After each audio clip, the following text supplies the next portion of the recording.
club. You found your way to the lost gold. We're chasing a trail that has long gone cold, to tell the stories that must be told. Michael's jokes light up the night. Brady's eyes catch every sight.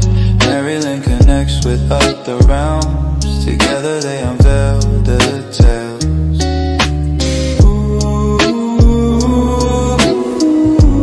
Paranormal cryptids, aliens too. Exploring mysteries old and new. Ghost legend, these unknown. And MaryLynn, not alone. Laughs and chills, truth and fun. Their journey's just begun. Step into the shadows, step into the night.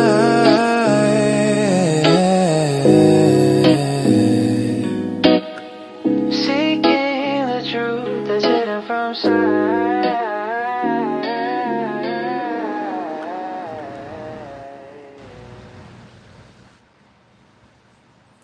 It's showing that we're live. But nothing went through, right? I had to, for some reason, all of the Facebook stuff was off. Okay, so I just tried putting it back on, so we're going to see if it reloads. okay. Sorry, Russell. This is sometimes we just start talking. Even when we're live, we just start rattling shit off. Bam. All right. Yeah. Now There we're it is. good. All right. We're good. All right. There we are. Sharing is caring, everyone. Yes, sir.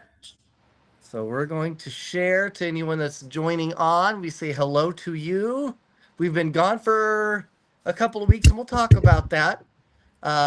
Yes, we will. In the meantime, why don't we talk about our special guest? A special guest. So Russell Reynolds is our special guest this evening, everybody. He is a paranormal researcher. He's based in Missouri right now. He's originally from New York, which I just found out, and he is the founder of Beyond Life Paranormal Research. Everybody, please welcome Mr. Russell Reynolds to the show. Hi, Russell. Hi, Russell. Thanks for having me. You're welcome. What, Russell, right now, I have to ask, are you currently in your basement? Yes, I am in my basement. Okay, are you alone? Yeah. Oh, so we're not going to find, there's nobody like tied up in the corner? No. Okay, I'm just making sure. What? I may be a horror fanatic, but I don't tie people up in my corners in the basement. Okay, I get, you never know, you just, Now here you may we see are in Russell's basement, see a ghost go past me because my house that'd be is cool. Oh. But you do have a little bit looks like a nice water filter. Yeah. I like that. You have to because the Missouri water's junk. Yeah. So, and that's better than Brita? Yeah, that's a charcoal filter. Wow. I don't even know what that means. It means it filters the water a lot better than Brita. I'm sold. Who would have thought we'd start the podcast talking about water purification? Who would have thought? And people locked up in basements. And being locked up in basements, right. Yeah. Right. But you never, that's the thing. You never know, folks. You never know where the story's going to go. That's what's so fun about it. And guys, I don't see any comments, and it says you can't post messages to some channels. And I'm not seeing, and I see four people watching, but I don't think they can post. Yeah. It says can't post messages to some channels, learn more. So if I click on that, read reply. Let me try that. Comment. It says can't post messages. I can see. I was able to. Oh, you're right. No, see, there it goes. There's Krista. Oh, hi. there we are. Okay. Hey, Krista. There's me saying cheese. So things should be coming in. So everybody. Okay. Everything's slowly rolling in. All right. That's fine. Just making sure people can comment. Oh, And There we you go. have, See? Bam. there you go. All right. So cheese. As you can tell, Mike is not in his basement.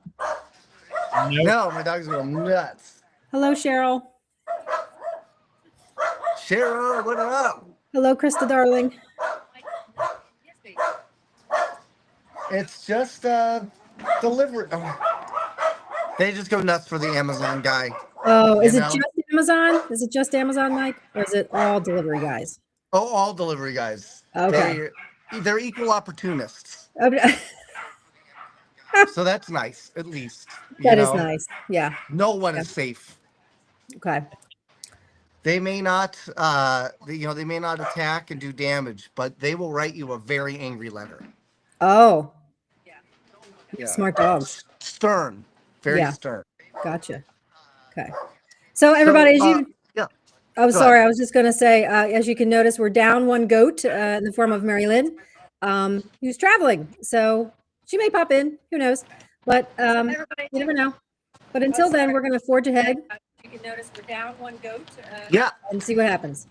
So Russell, Yeah. tell me, have you ever been haunted? Like, I know you, like, we see ghosts, right? Like, Mm-hmm. everybody like has seen, oh man, I saw a ghost. I've been to a haunted location, but have you yourself ever been haunted by an entity?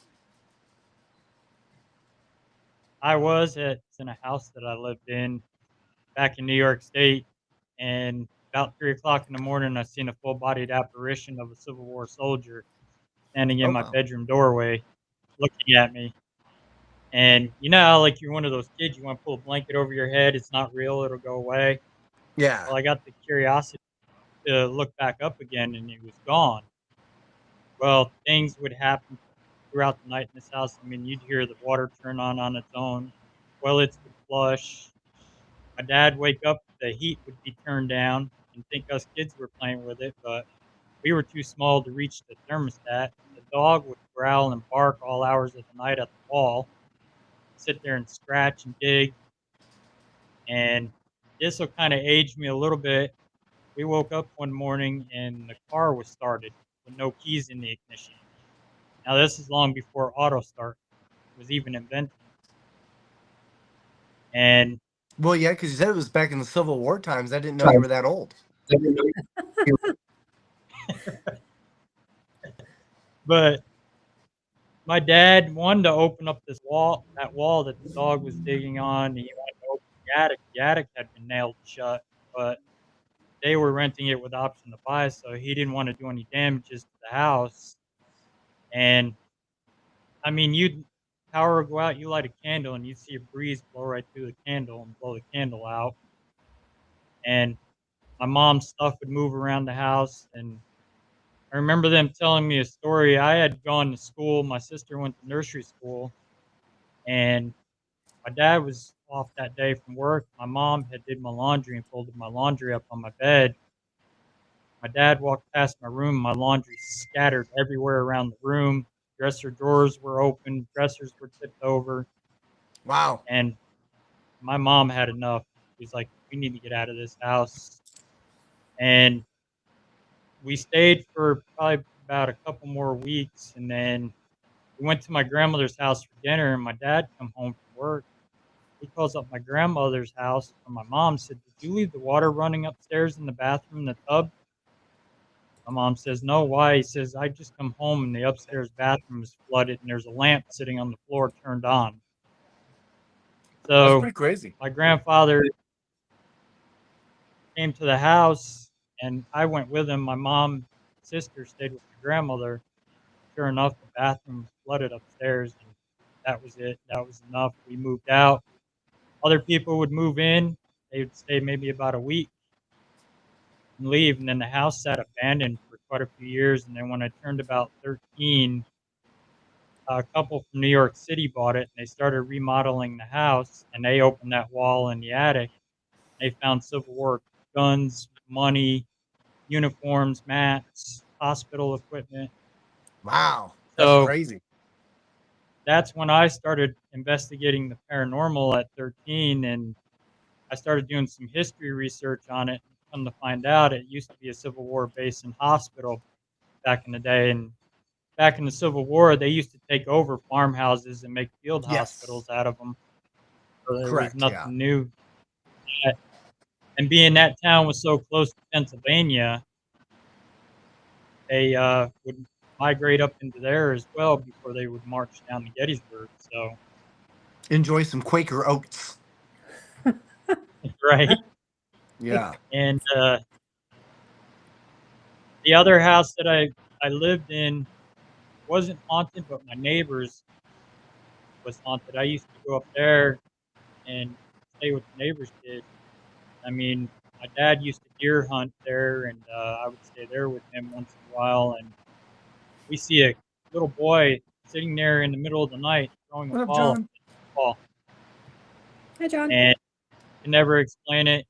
And I talked to a lady that used to own the house. Well, there was a man that lived there back in the 1800s that was a farmer, and his son came down with sickness and passed away. Well, the old man, he couldn't take it anymore, and he went and offered himself to the barn. And they both haunt the place. Talk about a barn buster. Yeah, right. He hung himself from one of them beams, and that was it. And So, do you think, like, as time progresses, we're in a new age. Like when somebody like Sean Combs, when he dies, do you think he's gonna go around? Do you think there'll be like a whole new like thing like ghost diddling? Like I was diddled by a ghost of Sean know. Diddy Combs. I don't know, You know? maybe, but it's hard to say. Yeah, I'm hoping that doesn't come to pass. You know? Me neither. Yeah. Yeah. That would be bad. You know, speaking of which, I found out. I don't know if you how much you look into like the supernatural stuff, but vampires, right? Like Mhm. American vampires, like you see the ones like in New Orleans, whatever. You know, they suck your blood or whatever. But in Japan, the derivation of vampire there is they actually suck your soul out through your butthole. That sounds like I'm making a joke, but I'm not. That is the truth. So Yeah, I mean, I paused for a second, like, is he joking? Is he being serious? but I Right? mean, it just goes to show you, you know, that you never Right. know what's going to happen. We always like, we always like try to, even though it's something that we don't know, the paranormal is unknown. We still try to find ways to put it into a box, not realizing that there's Yep. a whole nother culture that's created their own box with their own set of rules and their own set of ideologies Mhm. that may not even be in connection with ours, but that doesn't make it any less relevant to them. You know what I mean? Right. That's I it's agree. the same thing I with like mean, you were talking about with the Civil War. It turns out, hey, they were doing their own thing there, and you didn't even know. yep. We didn't know it at all, and probably that Civil War soldier was looking at me like, "What's this kid doing in our hospital, in our base?" Yeah, he probably thought you were. You probably thought you were like a Confederate spy. Maybe. You know, Mhm. they're watching you. I did see a Confederate soldier down in Gettysburg when I was out there at Gettysburg, off a Little Round Top. There's that rock formation that's down at the bottom of the hill. I stepped by the statue of General Warren that's up on the rock up there. I look down over the hill, and there's this figure taking me around the rock in a gray uniform. That's pretty cool. And he must have thought I was the enemy or something, because he quick ducked back behind them rocks or something. That's true. It makes you wonder, because obviously Civil War has a lot of impact, especially in that region. But if you were to be going around, say, parts of France, Germany, would you see more Yeah, World War I, World War II, era ghosts going around doing their thing? And I wonder what that would be like, because that's not something that we have ever really experienced. But yeah, Yeah. it would be cool to kind of see what that feels like, if it just has a different. I mean, because that had to have been terrifying back in the day. Yeah. oh yeah. I mean, my grandfather's both fought in World War II. The one fought in the Battle of Belgium over there, and Well, I tell him remember thank you for the my dad. chocolate. I remember as a kid, he's got a big long scar down the side of his face from Oh, shrapnel. dang. Hi, Denise. Hey, Denise. And I remember my dad telling me stories about it. He would tell my dad stories over there about the stuff that they go through. And I've talked to several military guys, even from Afghanistan and Iraq, and some of the paranormal stuff that they experience over there.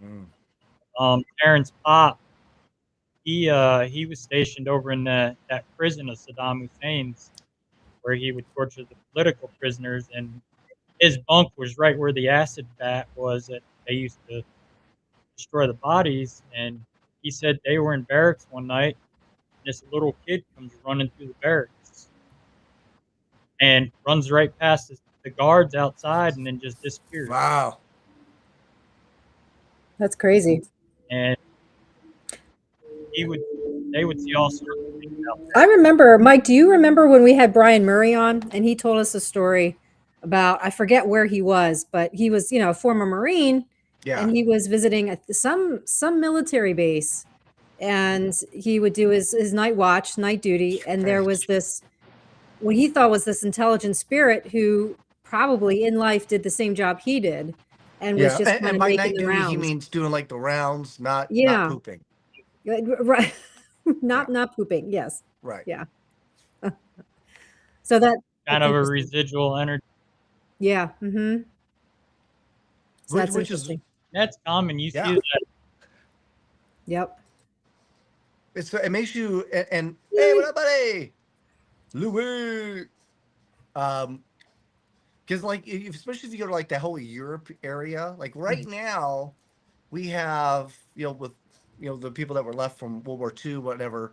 There are people that are familiar, intimately familiar with that. Even historians are still more intimately familiar with World War II and World War One. But you have to figure all of Europe was pretty much just nothing but war-torn turmoil for the last 2,000, 3,000 years. Right? It's literally been one battle after another battle after another battle. So I mean, there could be so many different, I guess, styles of ghosts, I guess, or entities that you could run across there, from Roman to Saxon to barbaric, to Nordic, Viking, Right. to World War One, World War II, and then in the Napoleonic era. Hi, Ron. What up, buddy? Right. I mean, you're talking about there's so many different styles, and then you're like, wow, we talk about how we can live these extra lives, right? We continue to live lives, and then you see these ghosts that maybe are from the Civil War. Mm-hmm. I mean, has that guy like literally not moved on for like the last 200 years ish?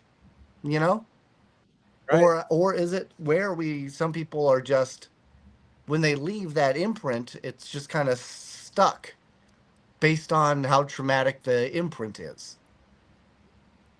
Right. And you got to figure a lot of them are buried in unmarked graves out there. So they're not at rest because they're not with their families. They're trapped out there. I mean, my third great grandfather is buried on the battlefield in Gettysburg in an unmarked grave somewhere, and nobody knows the location of it. Wow. So, and that's another interesting thing too, because we talk about unmarked graves, and to us, that's like, it's an unmarked grave. That's obviously not a good thing. But then if you go to like, you go more into the, the Renaissance, the Dark Ages, the Middle Ages, even the Vikings, but they just set you on fire. You didn't even have a grave, right? Right. So, I mean, how is that? I mean, does having the unmarked grave, does that really mess with that tone, or is it just how they were buried, or like how does that stay? How is that relevant? Yeah, that's a good point, because if you think about these older civilizations, you're right. Like they would put them on like a funeral pyre and just burn them out at sea, or dump them in the Ganges River in India. So they're used to unnatural types of burials and deaths, and they're okay. Yeah, So, I mean, you could say that, I guess that alone would be, if you are taking the time to burn them, then you are taking the time to recognize them, even if you did not know who they were. Hi, Alicia. But they were just a dead body that was a soldier, and you just honor that soldier, and so you burn the body, and that is a form of recognition versus an unmarked grave. Maybe they just look at that as you're just being like uh, collateral, so it's Mm, not the same. Maybe it just doesn't right, have that same feeling. Right. right. And most of them died suddenly because most of them were shot during the war, That's so good, Denise. they had to get rid of the bodies somehow, and because I mean, with them all piling up, and so back then that was easy just to dig a hole and bury them. Yeah, Right.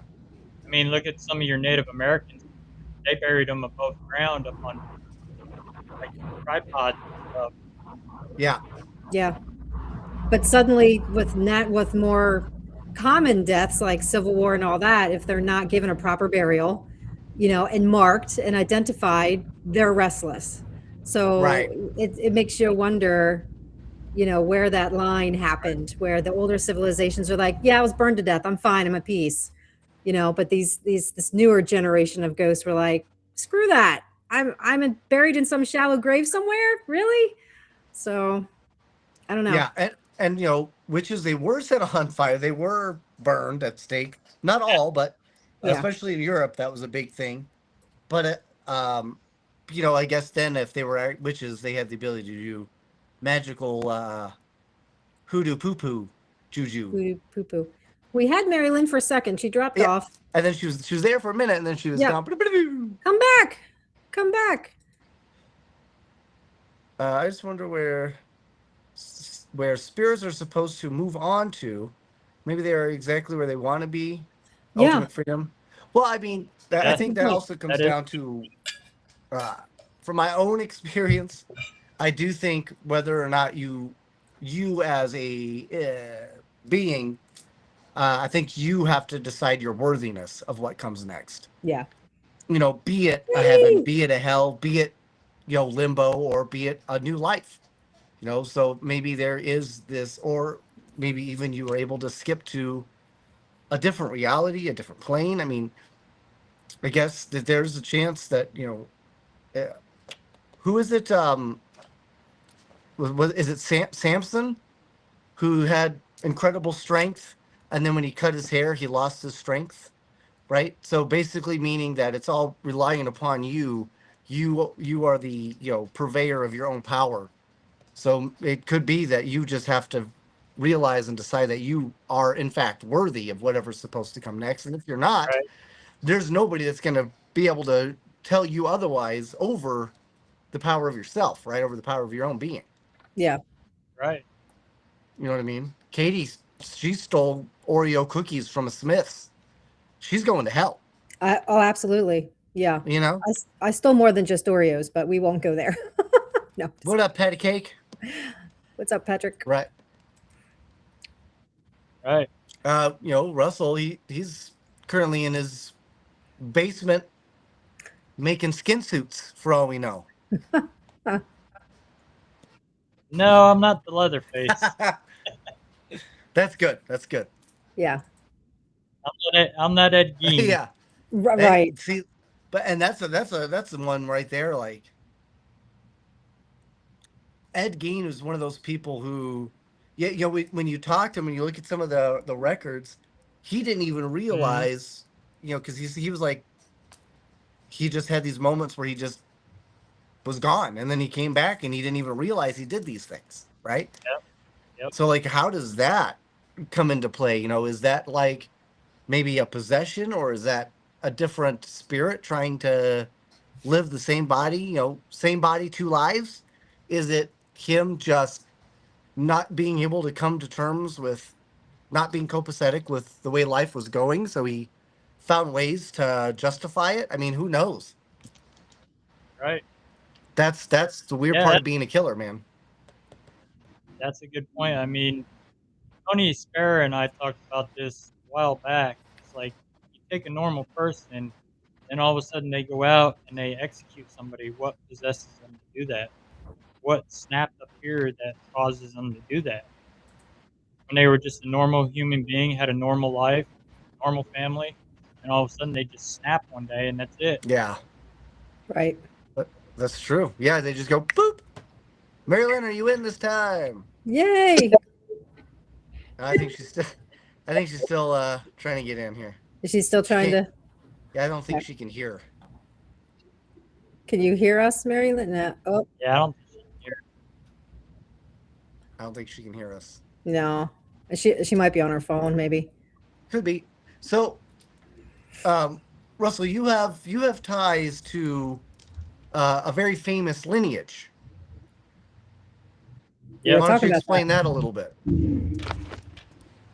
I have ties That's enough. to Ed and Lorraine So, Warren. anyway, no, I'm kidding. I'm kidding. Go ahead. I've got ties to Keith and Carl Johnson as well, the first guys that were in the actual Conjuring House investigation.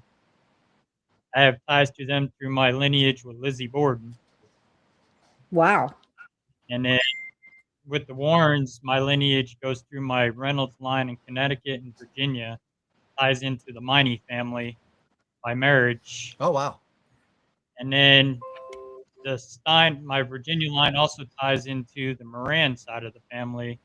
And my mom's side of the family ties into the Morans as well through my great grandmother So yeah, it on Lorraine's side. runs in the family type deal.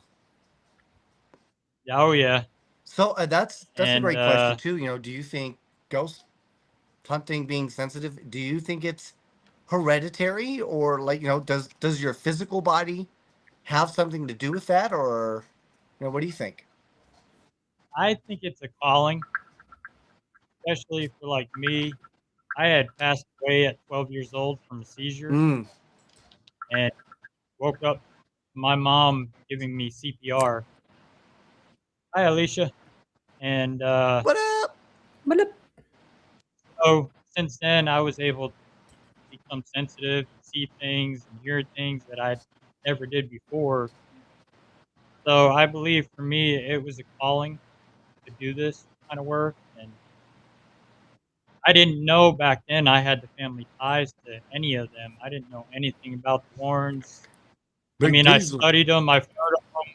When I started in my paranormal journey, I started studying them and reading their stuff and learning everything I could. But I never did know I was related to them at all until it's probably about 6 or 7 years ago now is when I found out doing genealogy, and I found a cousin in Florida, and we worked together on the genealogy, and she's also related to the Warrens as well, and Zaffis, and that ties me into with John Zaffis as well, being related to him. Wow. and here backstage, we were talking about your lineage was connected to the founders of Rhode Island. That's what I thought we were going to launch into. And here you are talking about the Warrens and Zaffis. So that's cool. Yeah, my Reynolds side is the first colonial settlers in Rhode Island, the New England area. Them, the Kenyans, which is also my line. The Greens are also my family lineage. My one grand uncle, was the general for George Washington, Nathaniel Greene, Yeah. Oh yeah. and they have a big monument in Rhode Island for my fourth great grandfather, Caleb Reynolds, Sr. So why do you live in Missouri? I used to live in New York. I moved to Missouri because it's cheaper living, and I liked it out here when I came out to visit. So, and there's a lot of hauntings and history out here. I mean, we have our Civil War history out here as well. We have our Mormon massacre history. Yeah. We've got famous outlaw Jesse James and the Youngers, which my cousin here in Missouri owns property that has ties to Jesse James and the Youngers. And their property is the site of the Battle of Crooked River, which was one of the Mormon massacres that happened in 1838. And General Boggs was actually killed on their property. And you could be out there all hours of the night and you'll hear residual gunfire all hours of the night. cannons. It sounds like a war zone out there. General Wow. Boggs, wasn't he a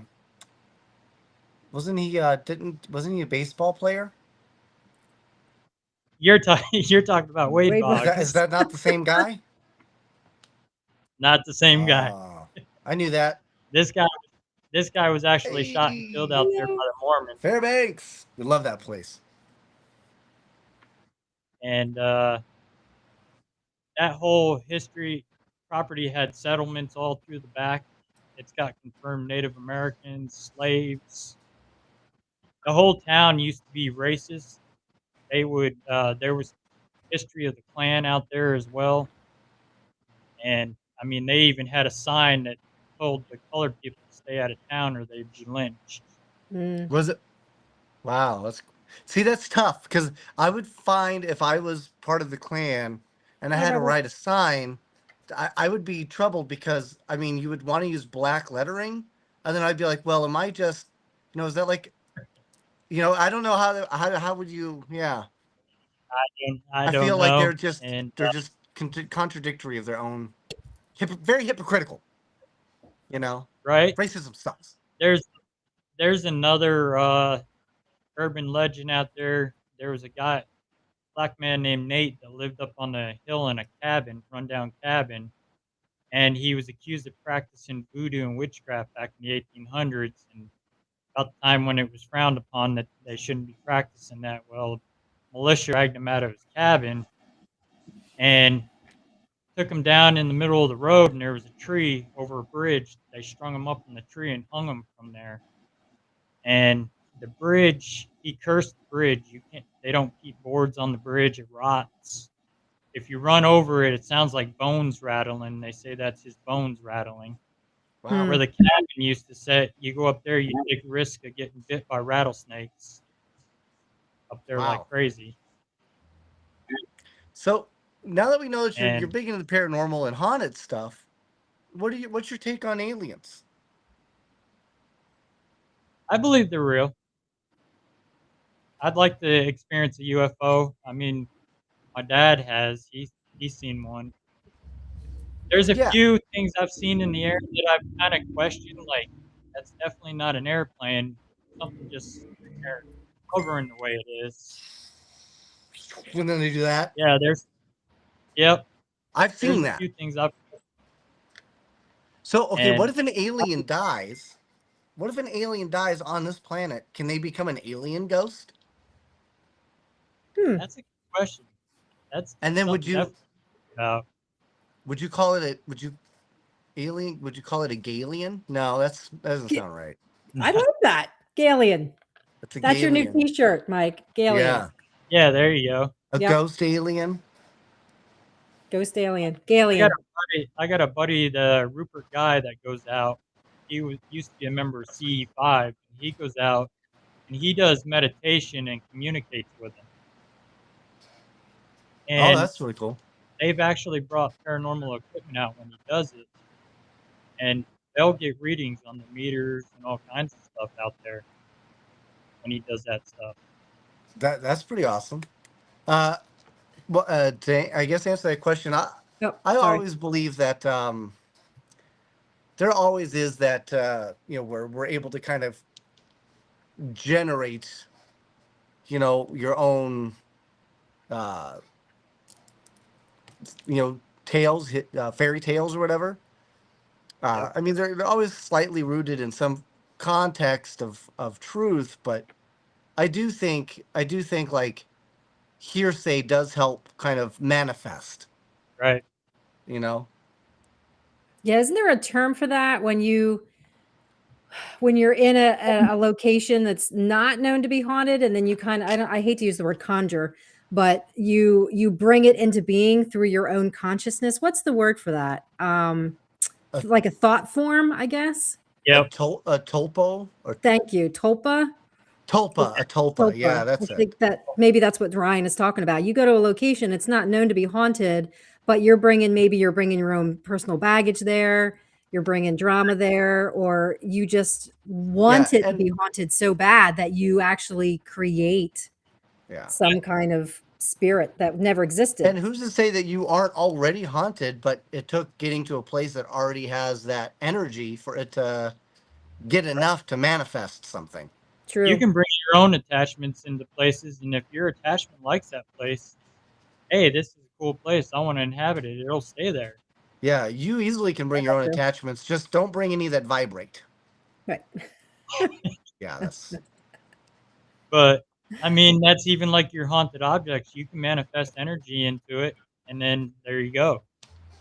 Yeah. true. Annabelle's the perfect one for that. She's had a bunch of energy manifested into her, and now she's this haunted Raggedy Ann doll that's evil.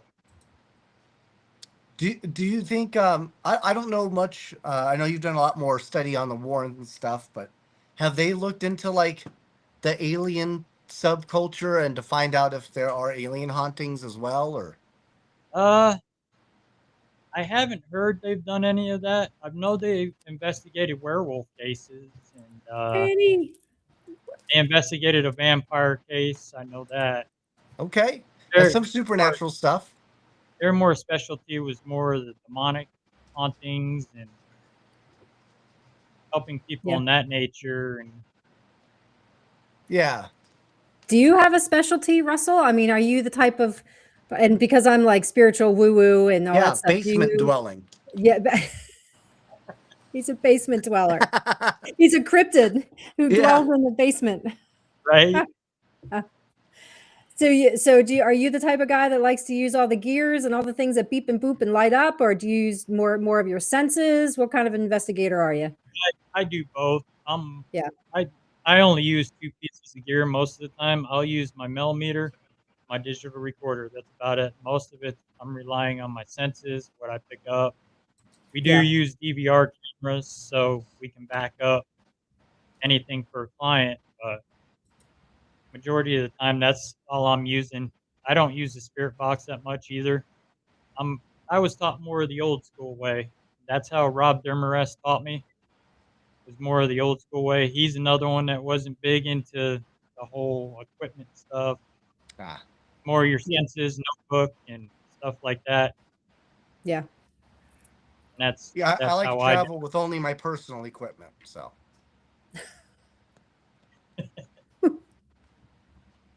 Where most of my team, they're more into the equipment, the Oh, gadgets, stuff like Egregore, that. collective group think. There you go. Yeah.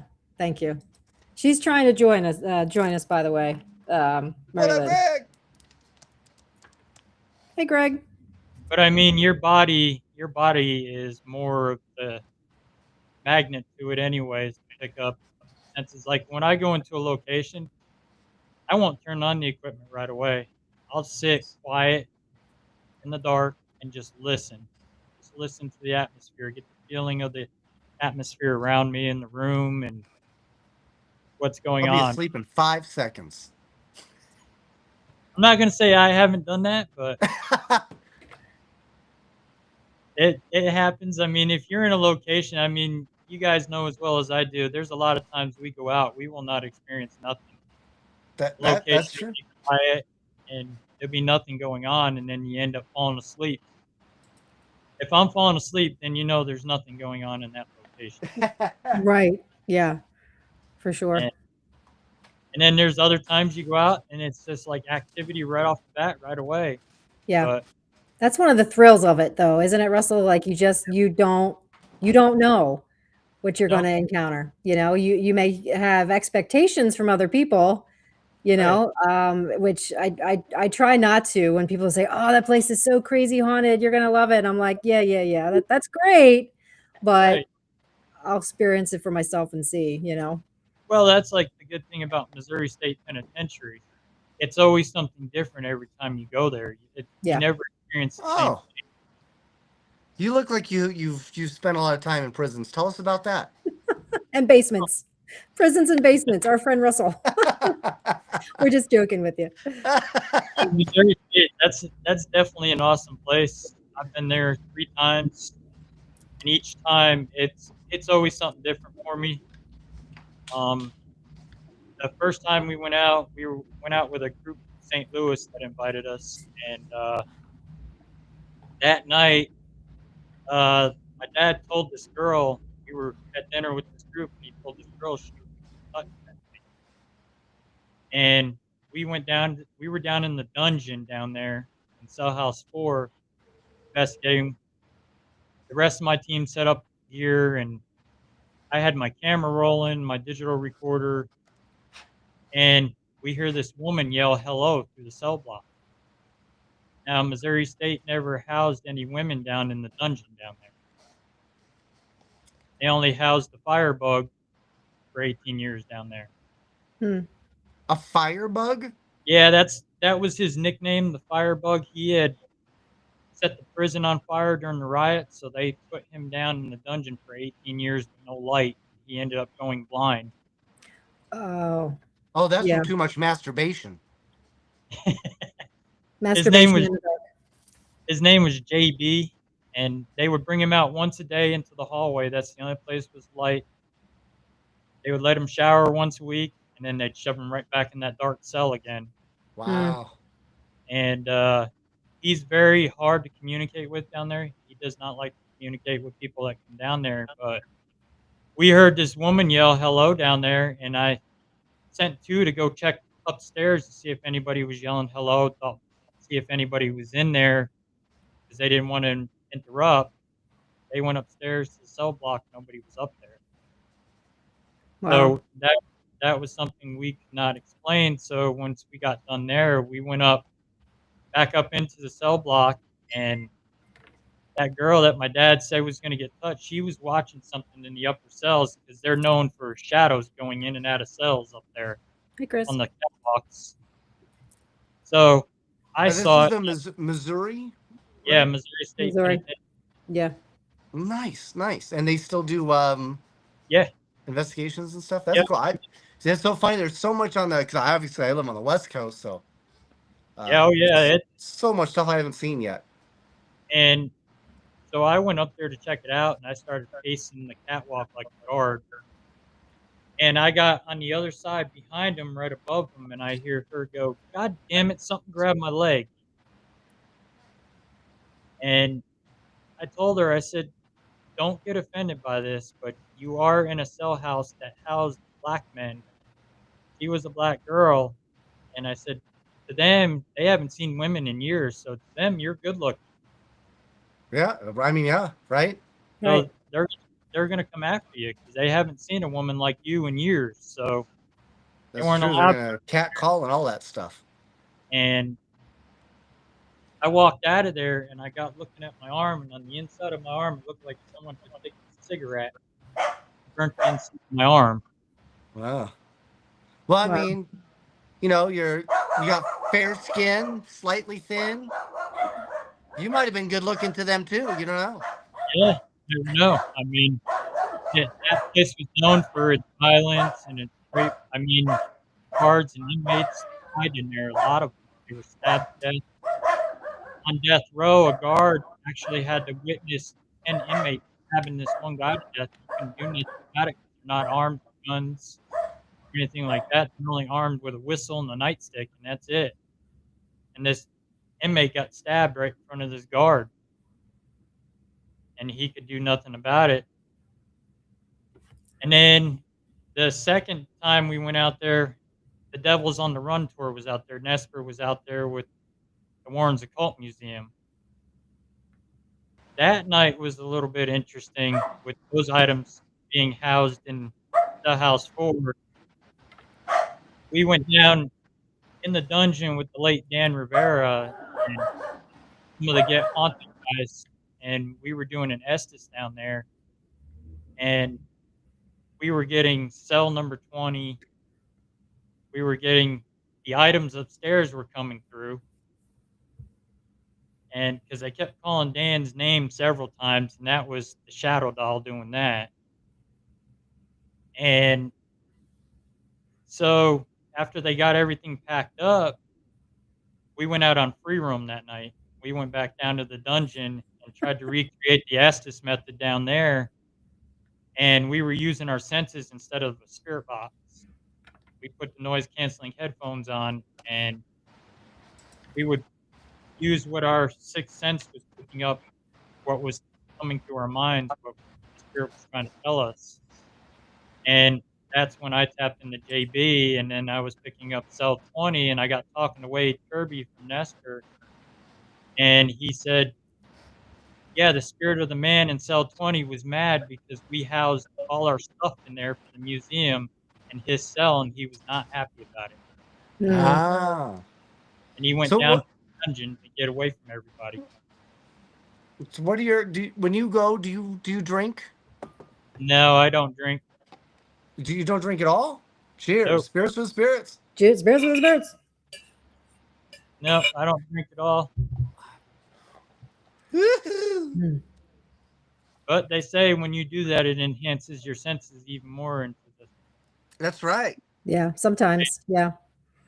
There's a lot of But places I goose need to doesn't get. need to be the only thing loose. What? You know, loose as a goose. Loose. Oh, loose as a goose. Yeah. Okay. But they do say it can really help Yeah. kind of open Yeah. up your experiences, especially if you've got like anxiety, like myself. It can just kind of center you in a little bit, make you a little more open. So I was just curious if you know you've thought about doing something like that. No, I don't. I don't drink. I have enough of my own with my abilities that if I open myself up, I get things coming to me like crazy that want to talk to me. Yeah, And but Yeah. especially So, me being the team lead, I'm more worried about protecting my team, making sure everybody's safe and stuff like that. well, they would be a lot safer if they were drunk, you know, because they'd be loose. Uh, I don't know.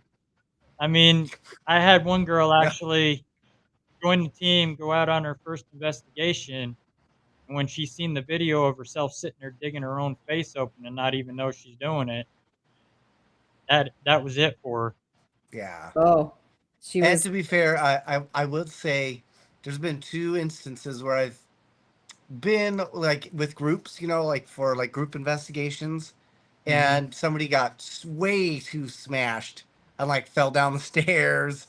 Yeah, I I've seen mean, it happen. So I mean, there's know your that limits, too. folks. Yeah, Yeah. there's that. Yeah. See, I no. See, I run events, and if someone shows up to one of my events and you're drunk, no, you're going to get turned away every single time. Now, if you get, if I'm serving drinks, because there have been events where I'm serving drinks, that's a little bit different story. But I mean, I'm not still not going to allow you to get Okay, hold on now, shit faced. because Katie and I, here we are having this great time. We're at this event, and we're doing this group investigation. We start throwing back some fireballs and some peanut butter whiskeys, Yeah. and then she's like, "I got a great idea." So we follow her. We do this investigation. We probably spent 2 hours in a Wendy's bathroom. Didn't even realize that's where we were. Okay, so yeah, so True she gets thrown story. back with the best of us. But were we in the men's room or the ladies' room? Nobody knows. Nobody That's the knows. Yeah. Nobody knows. Nobody knows. That's Yeah. the mystery, folks. Mm-hmm. That's Especially the like mystery. me, I do a lot of residential investigations, so I'm going into Like, people's do they know houses. you're in there? Yeah, they're not drunk. Okay, whew. I'll say because That's a that's good just called B&E. That's a good point, though. Like, if you have a spirit that was an alcoholic in life and now he's a ghost, is he going to be a drunk ghost? Well, Does that exist? I oh, don't that's know. true.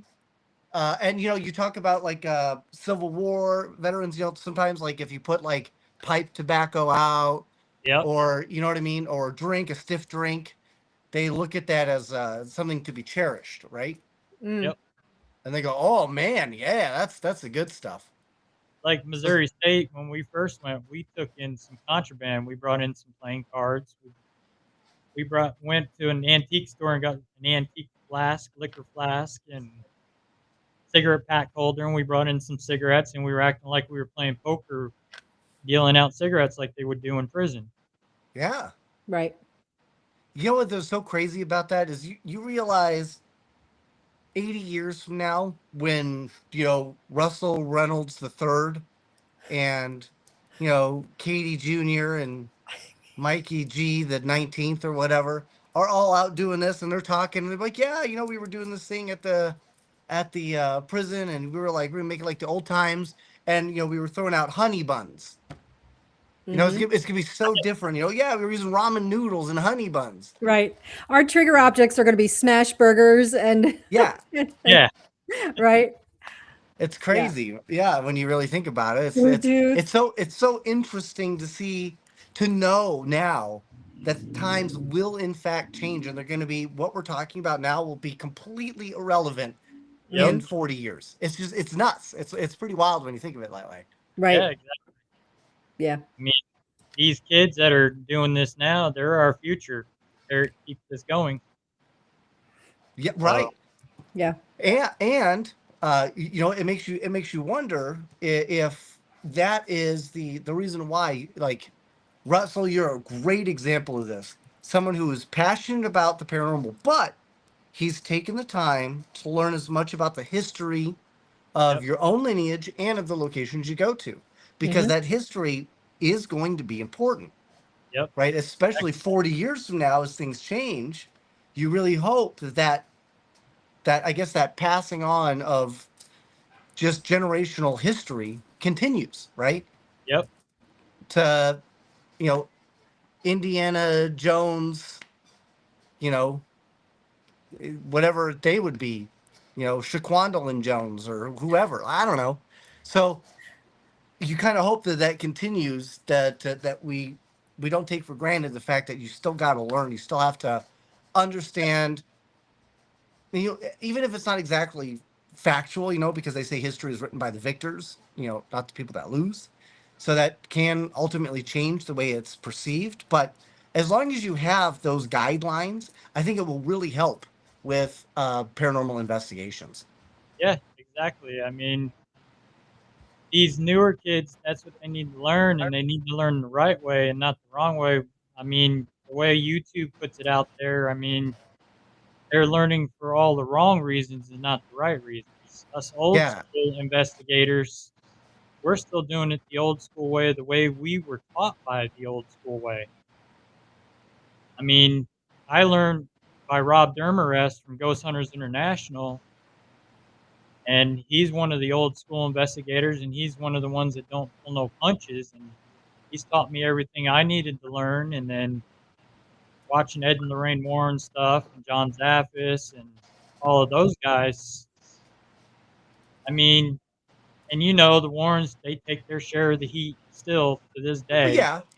But I think that's a good thing. I think the fact that they take any heat at all is good, because at least that Mhm. means people are actively taking time to think about it. You know what I mean? Exactly. Whether it's right or wrong, I don't think people realize that is the most irrelevant part of the data. It's just the simple fact that we're able to talk about it, contextualize Right. just a conversation. That's a huge thing. And you're right, the newbies these days, like 6 months old, you're still whining, like, grow up, baby. You know? I mean, I mentor a couple of young investigators now that are only in their early 20s. I work with them and teaching them the way I learned Yeah. so they can carry the torch on when it's my time to retire from it. So how did that go? Were you, Russell? Were you like, hey guys, so this is my basement? No, No, no, okay, that you just You took don't that have out. to answer that. Yeah, yeah. Just kidding. But no, I mean, I assume like you're like, hey, let's go over like equipment. Let's go over. Let me yep, talk to you about spirits, how they can react, different types. Do you talk about like elementals and demons? yep. I actually studied demonology under Sister Farrah Rose Perry, who is a 40 plus practicing demonologist that works for the diocese office here in Missouri. I've never studied Wow. demonology, but I do have a brother and sister. Oh, same So thing. yeah, Same thing. that's close. Yeah. But so have you ever experienced any connection with a demon, or have you been to a place where you've been like, okay, a demon has been here before? Maybe they're not here Oh now, yeah, but I have, but it's very rare. I mean, that's YouTube right. throws that demon word around like it's candy for little kids. I mean, they're Katie, what do I always say? About semen, very semen. You're more Semen, likely to find semen than a semen. demon, you know? Don't bring your light. Don't bring your white light, folks, or whatever. Don't bring a black light. Black light. Yeah. I mean, they're real, but they're rare. You'll experience one, maybe one out of 100 cases you do, and it's all because they lie in wait. They know everything about you because they were never living. They never once walked this earth as human form. So they know everything about you. They know your life history. They know your past. They know what kind of car you drive, your birthday. So what So they're that's interesting. So do you think that's something where like demons already have? You ever heard of the Akashic records? Yep. Mhm. So it's almost like they can like just they can read you like you're like a receipt, Yep. right? Have you had so you've had like maybe you haven't seen one, but you've had like run-ins. I've had run-ins. My first case was here in Missouri was a demonic case where the So can lady, you explain like how the feeling was different, like the overall it's difference? it's more heaviness, the pressure on your chest. It feels like you're being dragged down, like you're walking through thick mud where you can't move, and you feel that pressure in your chest. For me, it feels like someone took their fist and drove it between my eye sockets, Wow. and you feel heat with them, not just cold. You feel heat and that immense pressure. You can feel how the atmosphere in the room just changes from a regular spirit to a demonic. It gets real heavy, and you can feel like the negative to it as well. Like it's angry because it knows why I'm there and what I'm there to do.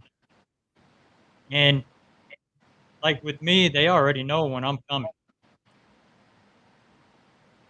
And anybody that investigates, they know when you're coming, what day you're coming, and they'll even try to stop you. They'll cause havoc in your life where you don't make it because they don't want you helping that person.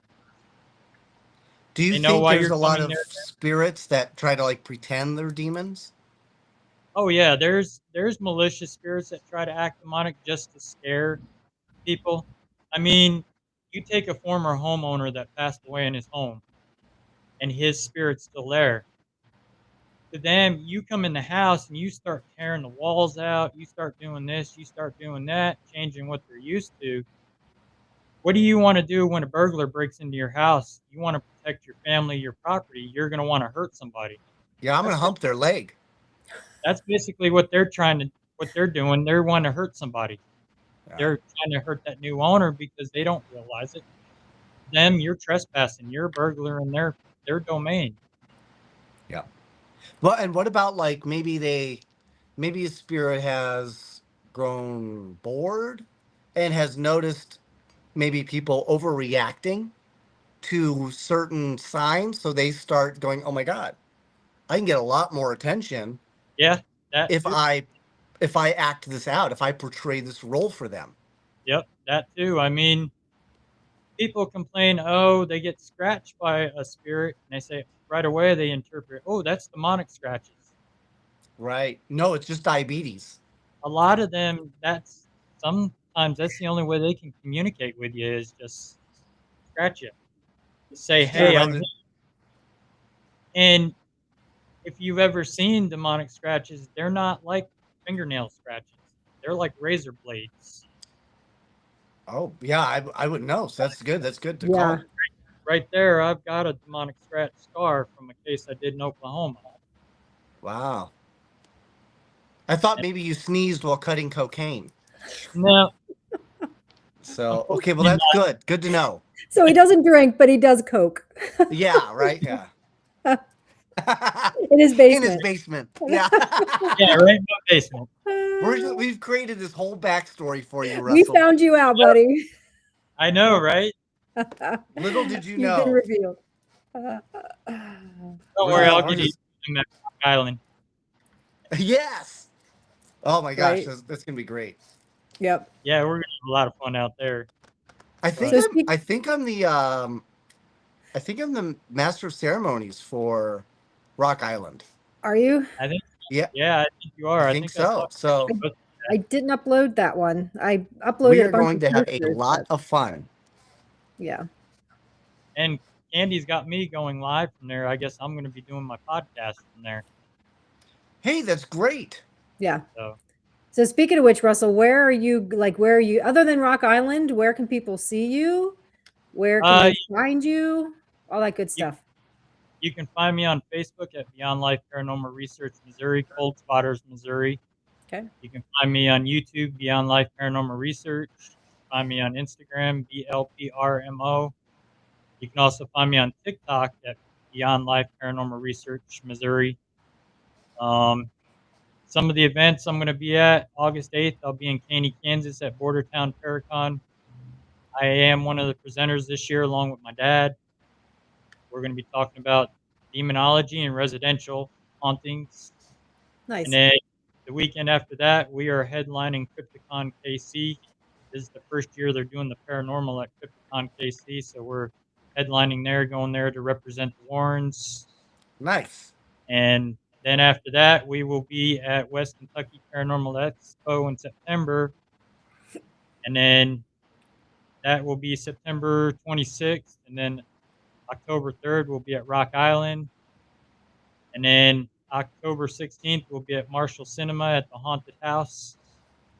I help out with the Haunted House every year. I'm one of the lead scare actors there. And I always issue in a challenge to my viewers that if you can figure out which character I am, you get to guest host a podcast with me for about a month. Nice. Nice. That's awesome. So far, nobody's found out who I was. No? That's Nope, fun. not yet.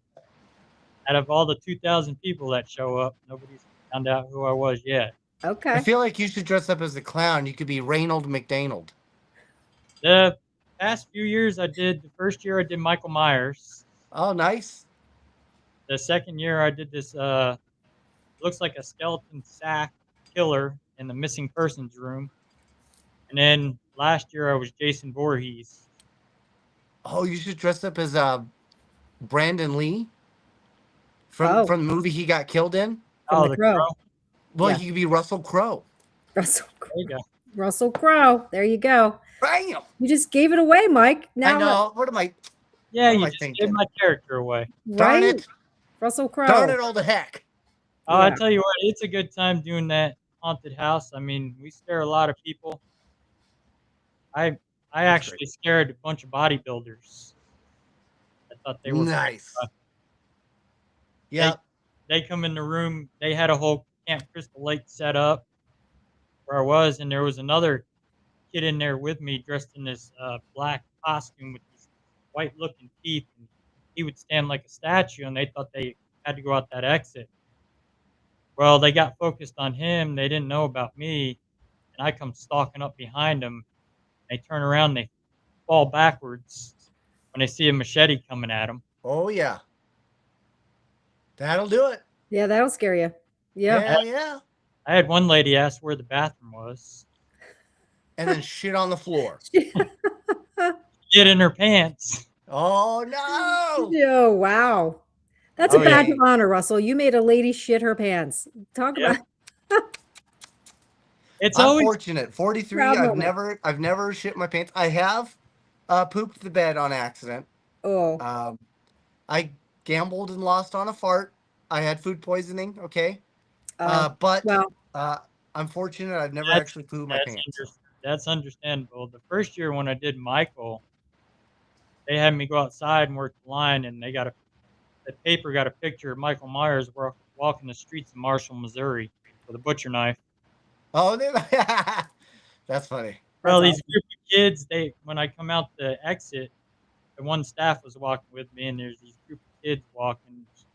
It's like, you got to scare those kids. And I said, watch this. And I walked up beside them, and they were just talking with their friends. They didn't even realize I was there. And the one turned around, and I just turned my head like this and looked at them, and they about jumped into the fire escape. Another poor girl, I could tell she was so scared, so I picked on her for a little while, and she kept going, we're friends, right? We're friends. And I started walking towards her, and she ran into the alley and ran into Pennywise.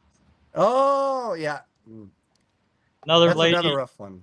another lady, she was too scared to go in. Her boyfriend wanted to go in, and so I walked up behind her, and the owner's brother's going, "I wouldn't turn around if I were you.